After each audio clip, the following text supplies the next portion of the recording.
በባሩድ በርሜል ላይ የተቀመጠው ቀጠና ምስራቅ አፍሪካ የኢትዮጵያና ኤርትራ ሰራዊቶች ድንበር አካባቢ ተፋጠው ሽካ ብቻ እየጠበቁ ናቸው።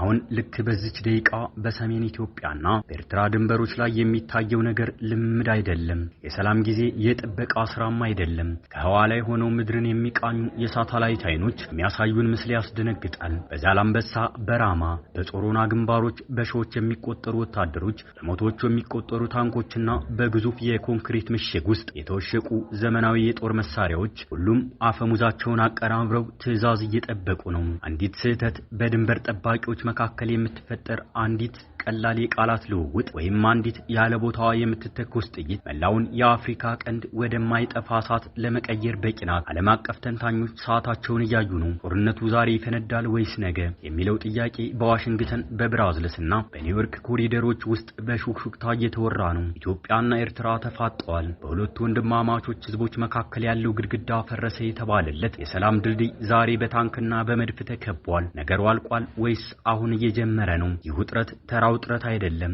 ዝም ብሎም የድንበር ግጭት አይደለም። ከዚህ በስተጀርባ ያለው እውነት ምንድነው? ትላንት የኢትዮጵያና የኤርትራ መሪዎች እጅና ጓንት ሆነው በአስመራ ጎዳናዎች ሲንሸራሸሩ እና ሲጠጡ ዓለምን በፍቅር ሲያስደምሙ አልነበረም እንዴ? ዛሬ ምን ተገኘ? ያ ሁሉ ፍቅር፣ ያ ሁሉ ልልታ፣ ያ ሁሉ ተስፋ በአንድ ሌሊት እንዴት ወደ ጦርነት ነጋሪነት ተቀየረ?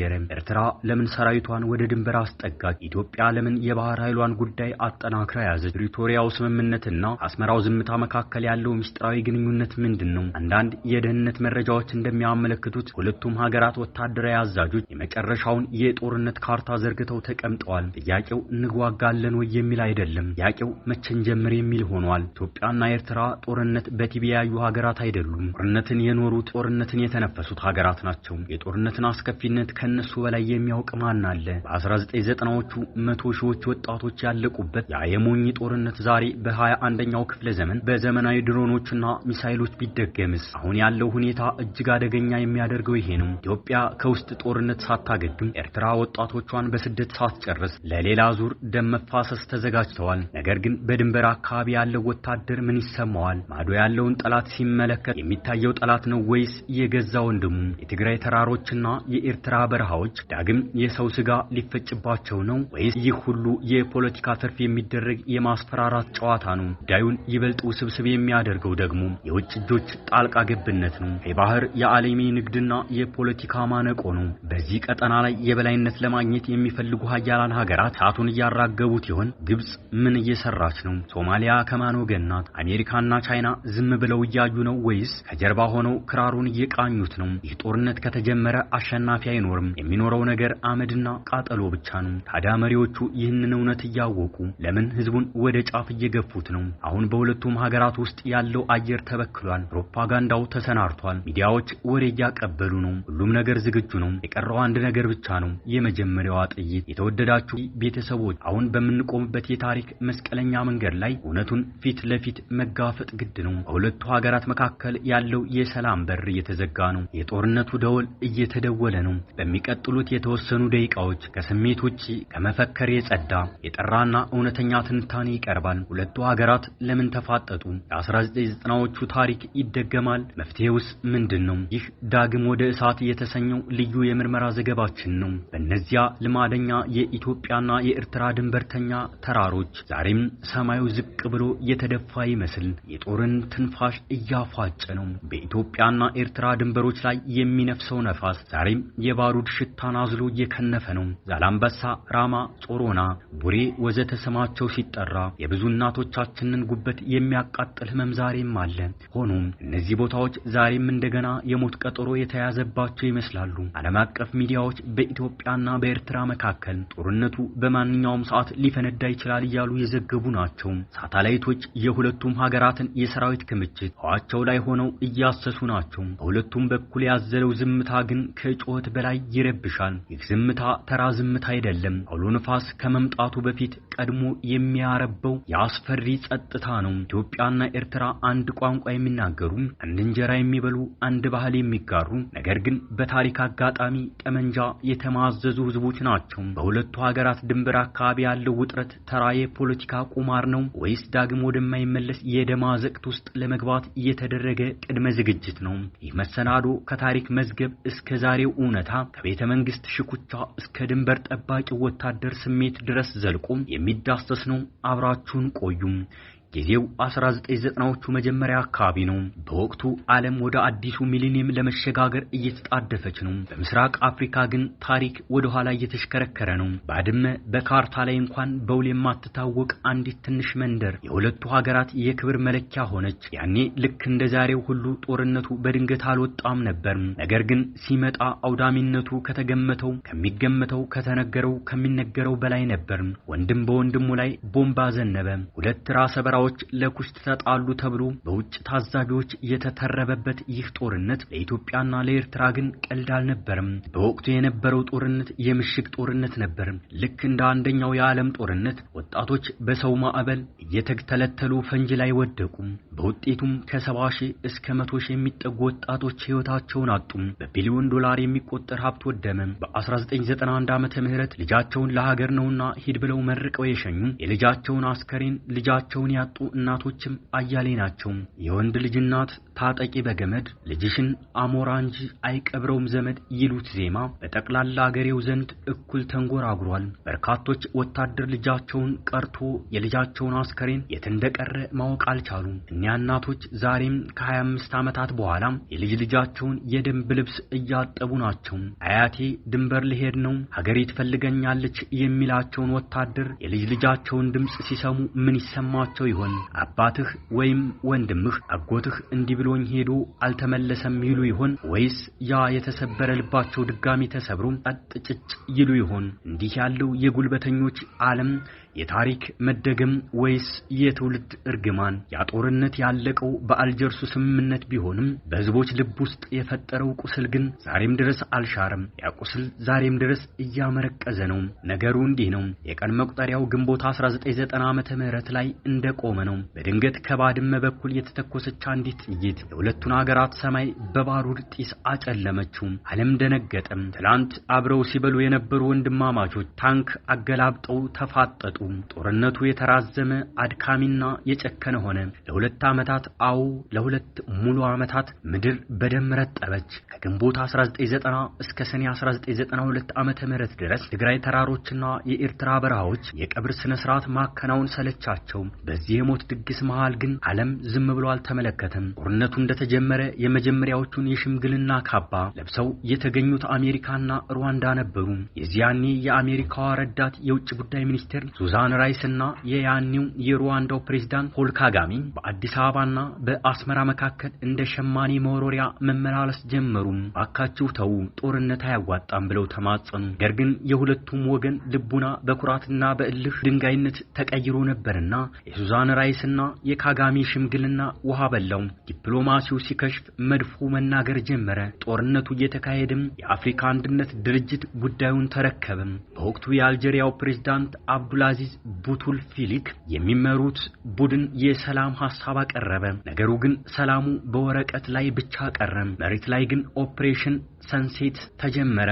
ኢትዮጵያ በወታደራዊ ክንድ የበላይነቷን አረጋገጠች። የኤርትራን መከላከያ ሰብራ በመግባት ጦርነቱን ወደ ማጠቃለያው ገፋችው። ያኔ ነበር የጠመንጃው ጩኸት ጋብ ብሎ የዲፕሎማሲው በር ድጋሜ የተከፈተው። ታህሳስ 3 ቀን 1993 ዓመተ ምህረት አልጄሪያ አዳራሹ በዓለም ታላላቅ መሪዎች ተሞልቷል። የተባበሩት መንግስታት ዋና ጸሐፊ ኮፊ አናን፣ የአሜሪካው ውጭ ጉዳይ ሚኒስቴር ማድሊን ኦልብራይት፣ የአልጄሪያው ፕሬዝዳንትና የአፍሪካ መሪዎች ተገኝተዋል። ሁሉም አይኖች ጠቅላይ ሚኒስትር መለስ ዜናዊና ፕሬዝዳንት ኢሳያስ አፈወርቂ ላይ አርፈዋል። ሁለቱ መሪዎች በፊርማቸው ጦርነቱን ለማቆም ድንበሩን በሕግ ለመወሰንና ካሳ ለመክፈል ተስማሙ። ይህ የአልጀር ስምምነት ተብሎ በታሪክ ተመዘገበ። የተባበሩት መንግስታት ድርጅት ዩናይትድ ኔሽን ሚና በዚህ ወቅት እጅግ ግዙፍ ነበር። ስምምነቱን ተከትሎ የተባበሩት መንግስታት የጸጥታው ምክር ቤት ዩናይትድ ኔሽን ሚሽን ኢን ኢትዮጵያ ኤንድ ኤርትራ የተሰኘ ግዙፍ የሰላም አስከባሪ ኃይል አቋቋመ። በሺዎች የሚቆጠሩ የዓለም ወታደሮች ሰማያዊ ቆብ ያጠለቁ በሁለቱ ሀገራት መካከል በ25 ኪሎ ሜትር ርቀት ጊዜያዊ የጸጥታ ቀጠና ቴምፖራሪ ሴኩሪቲ ዞን ፈጥረው ተሰማሩ። የተባበሩት መንግስታት ለዓመታት ሁለት ወገኖች ድጋሚ ወደ እሳት እንዳይገቡ አጥር ሆኖ ቆየ።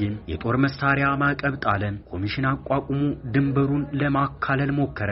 ነገር ግን ወረቀት ላይ የተፈረመ ሰላም ልብ ውስጥ አልገባም ነበር። የድንበር ኮሚሽኑ ውሳኔ ባድመን ለኤርትራ የሰጠው ውሳኔ በኢትዮጵያ በኩል በመርህ ደረጃ እንቀበላለን በሚል ተንጠልጥሎ ቀረ። ኤርትራ ደግሞ መሬቴን ሳላገኝ አልደራደርም አለች። ሰላም አስከባሪው የተባበሩት መንግስታት ድርጅትም ተስፋ ቆርጦ ሻንጣውን ጠቅሎ አካባቢውን ለቆ ወጣ። በአልጀርስ የተጀመረው ተስፋ አስመራና አዲስ አበባ ላይ ደበዘዘ።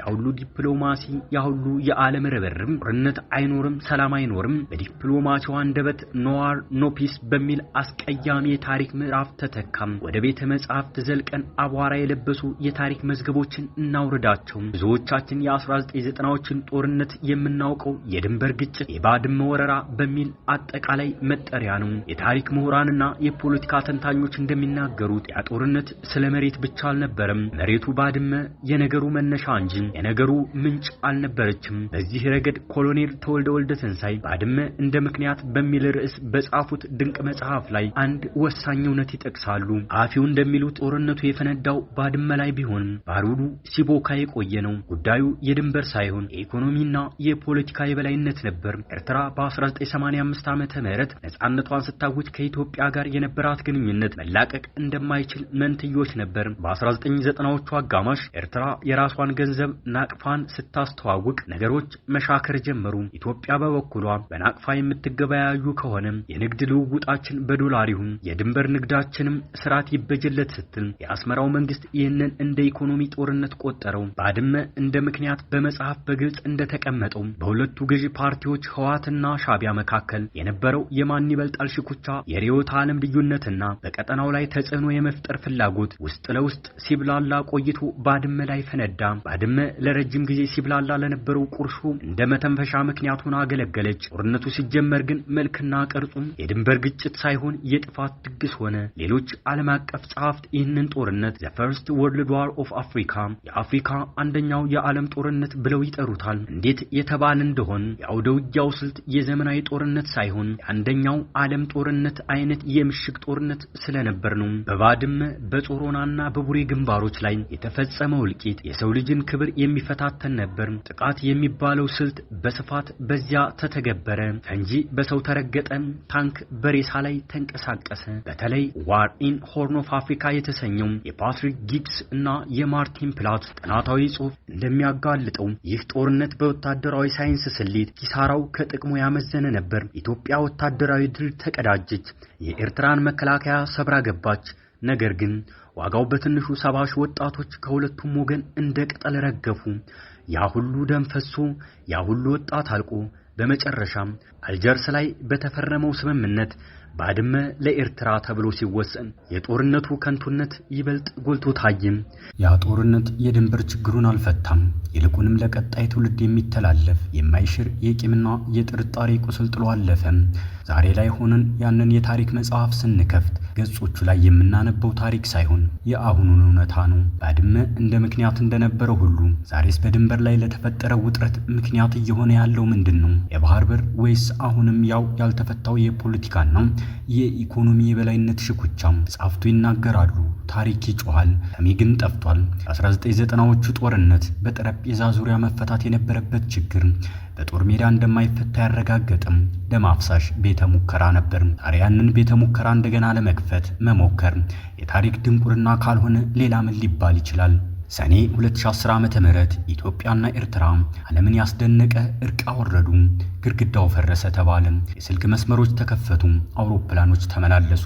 ቤተሰቦች ተገናኙ። ጠቅላይ ሚኒስትር ዶክተር አብይ አህመድና ፕሬዝዳንት ኢሳያስ አፈወርቅ እጅና ጓንት ሆኑ። የኖቤል ሽልማትም ለዚህ ሰላም እውቅና ሰጠ። ነገር ግን ፖለቲካ እንደ አየር ሁኔታ ተለዋዋጭ ነው። ያ በደስታ የተጀመረው ግንኙነት በሰሜን ኢትዮጵያ ጦርነት ወቅት ወደ ወታደራዊ ጥምረት ተቀየረ። የኤርትራ ሰራዊት ወደ ኢትዮጵያ ገባ፣ አብረን ተዋጋን ተባለም። ታዲያ ዛሬ ምን ተፈጠረ? ፖለቲካ ተንታኞች እንደሚሉት የሁለቱ መሪዎች ግንኙነት የሻከረው መሰለው ከፕሪቶሪያው ስምምነት በኋላ ነው። የኢትዮጵያ መንግስት ከህወሓት ጋር ያደረገው የሰላም ስምምነት አስመራን እንዳስከፋት ይነገራል። በሌላ በኩል ኢትዮጵያ ያነሳችው የባህር በር ጥያቄ በኤርትራ በኩል እንደ ሉዓላዊነት መድፈርና የወረራ ዝግጅት ተደርጎ ተቆጠረም። ይህ ጉዳይ ከቃላት ጦርነት አልፎ ወደ ወታደራዊ እንቅስቃሴ ተቀየረም። ኤርትራ ሰራዊቷን በተጠንቀቅ አቆመች። ኢትዮጵያን በበኩሏ አዳዲስ የጦር መሳሪያዎችን እያሳየች ነው። ትናንት አብረው የነበሩት ዛሬ በጥርጣሬ አይን ይተያዩ ገብተዋል። አንዳንድ ዓለም አቀፍ የመገናኛ አውታሮች እንደዘገቡት ከሆነም የሁለቱ ሀገራት ሰራዊቶች ተፋጠዋል። የሚጠበቀው ትዕዛዝ ብቻ ነው። አሁን ያለው ሁኔታ ከ1990ዎቹ የሚለየው በምንድን ነው የሚለው ወሳኝ ጥያቄ ነው። ጥያቄው የቀረበላቸው አንድ የቀድሞ ሰራዊት አባል ኢትዮጵያ አሁን ባለችበት ሁኔታ በውስጥ ጦርነቶች ተዳክማለች ይላሉ። አማራ ክልልና ኦሮሚያ ክልል ውስጥ ግጭቶች አሉ። ኢኮኖሚው በዋጋ ንረት እየተፈተነ ነው። በዚህ ሁኔታ ውስጥ ሌላ ዓለም አቀፍ ጦርነት መክፈት ራስን የማጥፋት ሙከራ ነው በሚል አስከፊነቱን ገልጸውታል። ኤርትራ ባለፉት ዓመታት ወታደራዊ አቅሟን ገንብታለች። ነገር ግን ኢኮኖሚዋና የሰው ኃይሏ በስደት ተመናምኗል። ኤርትራ ይህ ጦርነት የህልውና ጉዳይ ሊሆን ይችላል ይላሉ። አቶ ገብረመድህን በድንበር ከተማ ነዋሪ ናቸው። በቀን ቀን መነጽር አድርገን ወደ ማዶ እናያለን ይላሉ። ዓለም አቀፍ ተንታኞች ሁኔታውን የባሩድ በርሚል በሚል ገልጸውታል። አንዲት ጥይት በስህተት እንኳን የምትተኩስ አንዲት ጥይት ጣናውን ወደማይጠፋ እሳት ልትቀይረው ትችላለች በማለት ስጋታቸውን እየገለጹ ናቸው። ጦርነት የሂሳብ ስሌት አይደለም፣ የቁጥሮች ጨዋታም አይደለም። ጦርነት ማለት የፈራረሱ ከተሞች፣ የጠፉ ትውልዶችና የተቀጨ ተስፋ ነው። ሁለቱም ሀገራት ይህንን ጠንቅቀው ያውቃሉ። ኢትዮጵያና ኤርትራ ከተዋጉ አሸናፊ ይኖራል? ወታደራዊ ስትራቴጂስቶች እንደሚሉት በዚህ አይነት ጦርነት ውስጥ አሸናፊ የሚባል ነገር የለም። የሚኖረው ተሸናፊና ይበልጥ ተሸናፊ ብቻ ነው። ኢትዮጵያ የባህር በር ብታገኝ እንኳን በደም የተገነባ ወደብ ምን ዋጋ አለው? ኤርትራ ሉዓላዊነቷን ብታስከብርም በህዝቦቿ መቃብር ላይ የሚቆም ነፃነት ምን ትርጉም ይሰጣል? አሁን ባለው ሁኔታ የሁለቱም ሀገራት መሪዎች ወደ ጦርነት ለመግባት የሚገፋፋቸው የውስጥና የውጭ ጫና ሊኖር ይችላል። ነገር ግን የታሪክ ተጠያቂነት አለባቸው። የ1990ዎቹ ጦርነት ያስተማረው ነገር ቢኖር በጠረጴዛ ዙሪያ መፈታት የነበረበት ችግር በጦር ሜዳ እንደማይፈታ ነበር። ሰዓቱ እየገፋ ነው።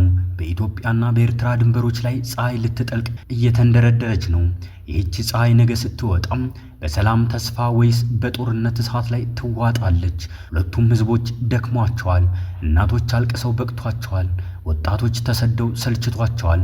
አሁን የሚያስፈልገው የጦርነት ነጋሪት ሳይሆን የሰላም ጥበብ ነበር።